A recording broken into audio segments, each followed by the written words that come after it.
Hey, Chris here, and we're at the back in Dripping Springs.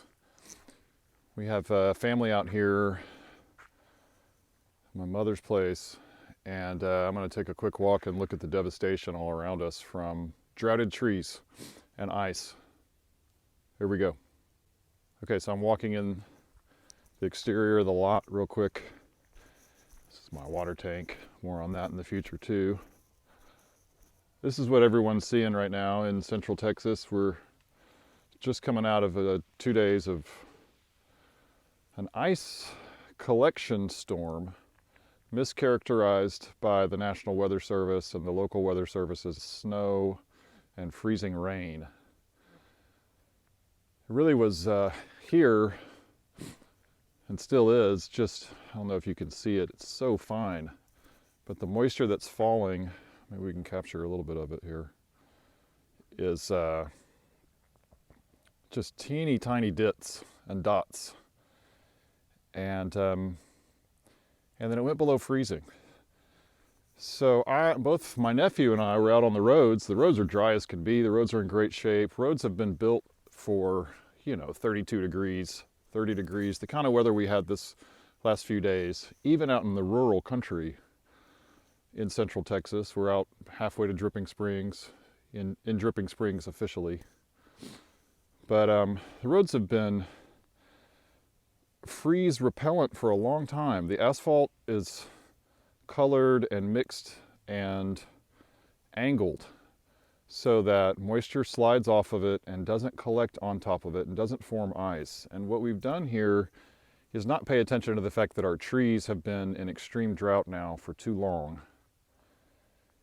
And I'm really upset, so I'll try to keep my voice down. But the roads are fine. And we're out where no road service exists. And I drove about 40 miles in the weather. My nephew probably drove about 50 miles in the weather. Me yesterday morning when it was supposed to be at its worst, and him the day before when everyone was told to stay home because it's too dangerous. And then we get out here, and what actually happens is that type of moisture accumulation on these leaves. This is a cedar tree. These are needles. Look how much water is on these needles in ice form. It doesn't do that on the asphalt. The asphalt's just fine. There is no ice anywhere on the asphalt out here. I can go on and on about how frustrated I am with that. But our vegetation, which attracts moisture and is made to hold it, then becomes, icicles. And when I was out here yesterday, I heard limbs fall literally by about 11 a.m. or noon every 2 minutes. About 4 p.m. it was every minute. So as we walked through the same property I walked last week, now we're looking at this extreme condition, which is really not what the area is used to. This kind of ice. It's now 33 degrees. And there's only one way trees can manage this, and it's for them to not be in extreme drought when this kind of weather arrives. I know everyone remembers we had colder cold for longer. We had more extreme temperature. It was, I think, 0 or 12, something like that on Valentine's Day just 2 years ago, 2021. Like, what is that, 102 weeks ago. And the vegetation did not look like this. The vegetation was standing taller. Now this is the same trail I walked last week. And right now the cedars are doing great at holding it together with this incredible weight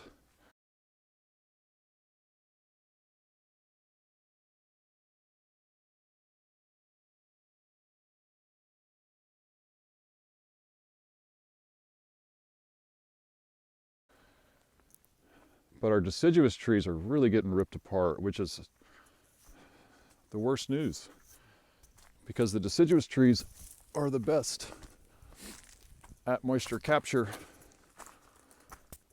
as a biophysical instrument. And we've just lost an enormous amount of their capacity. It's like it worked against them. I hope I don't slip on this.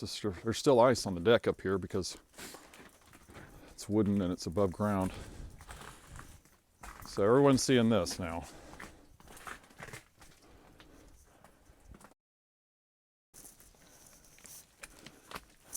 Yeah, it's not even icy on the deck. It's fine up here now.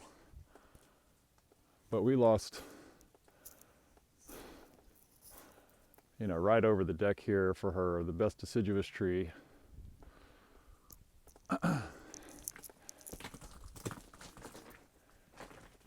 And we've lost the other stuff right over the house. This is part of it. And hopefully the rest will hang in here. And I'm gonna moisture blanket the heck out of these babies as soon as I can. Like, you know, by Monday evening, I'm going to get pine straw and every deciduous tree, the oaks and the elms that are out here. Just gonna get a blanket of pine straw. So that its containment capacity is much greater. Here's the Loop of Love, a little bark trip trail. And these trees that are right up on the bark have done okay.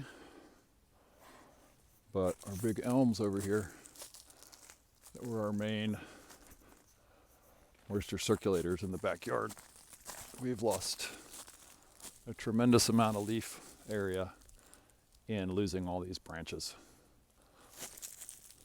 It's tragic and painful, and then it's just really bad news because this was the main thoroughfare for moisture movement in the middle of the yard. And now we've lost a lot of its canopy for this summer. All these branches, I mean, it's going to be kind of interesting and horrifying to see what's left of a once grand tree that will now regrow. But it needs, to get that grandness back, it needs years.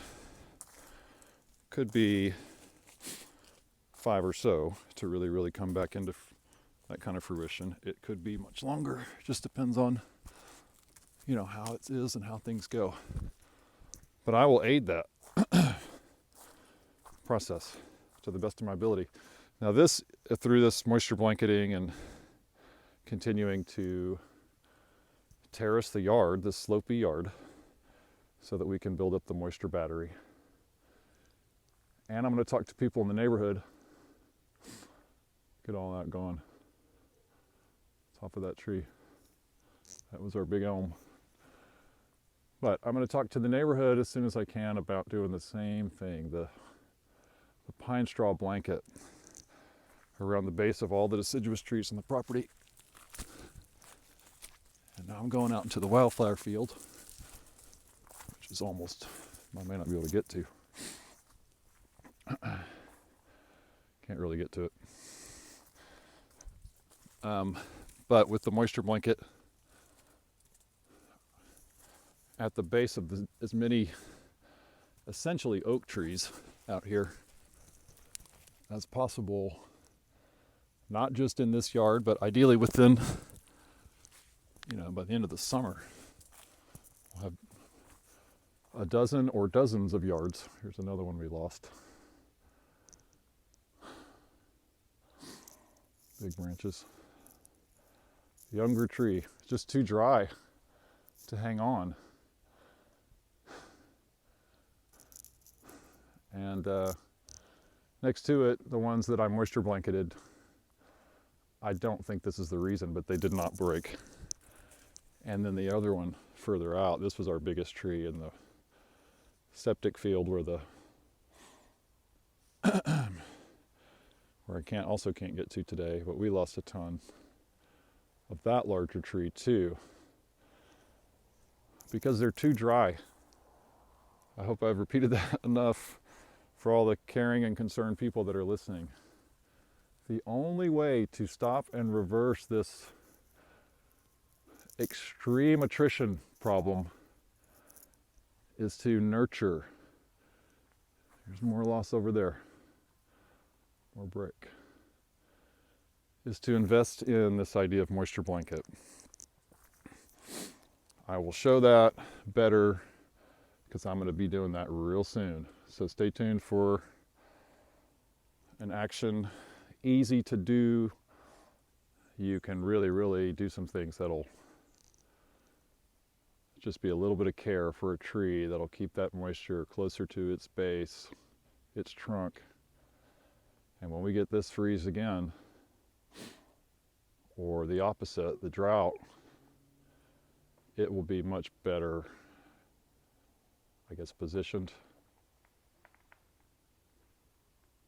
And there's another two going down. Another two big limbs somewhere around here. Anyway, it will be much better positioned. It will be much more capable of containing its own little moisture cycle. And the more we do in this area, the hill country between Austin and Dripping Springs, the more we're going to see the whole area improve and be drought tolerant, flood harvesting, biodiverse, cool, moist, hopefully, in general, throughout the year. All right, thanks for checking this out. Let's change the future. More knowledge, more intelligence, more connectedness, more care. Thank you.